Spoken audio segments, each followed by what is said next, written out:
Kasong kriminal at administratibo ang kakaharapin ng isang pulis na sangkot umano sa isang viral na hit and run incident sa Pasig. Nagbabalik si Allen Ibanez para sa balitang yan. Nasa kustodiya na ng Quezon City Police District ang pulis na ito na sangkot sa isang hit and run incident sa Pasig City na naganap kahapon ng hapon Mayo 12.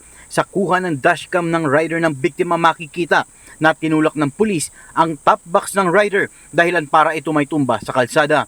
Nag-ugat ang insidente matapos magkaroon ng hindi pagkakaunawan ang dalawang rider. Meron pong isang truck doon po sa area po na yon at ito pong si Vehicle 1 or Motorcycle 1 po no, ay na-take over. Nag-overtake po ito pong Motorcycle 2 na siya naman din kinagalit at kinainis niya. Matapos ang insidente, kumaripas ng takbo ang pulis at iniwan ang natumbang rider. Ayon kay PNP Highway Patrol Group spokesman Lieutenant Dave Malang, nagtungo sa Camp Crame ang biktima upang mag-file ng police blotter kaugnay ng nangyaring insidente.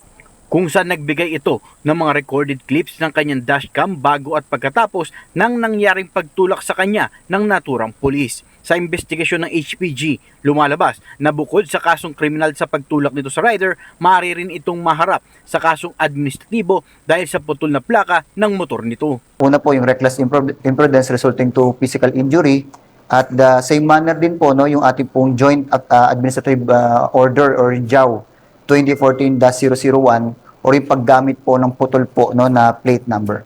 Sa ngayon, naka-restrictive custody ng Police Staff Sergeant kasunod ng pagbawi ng kanyang service firearm habang gumugulong ang investigasyon. Mula sa Campo Crame, ako si Allen Ibanez nag-uulat.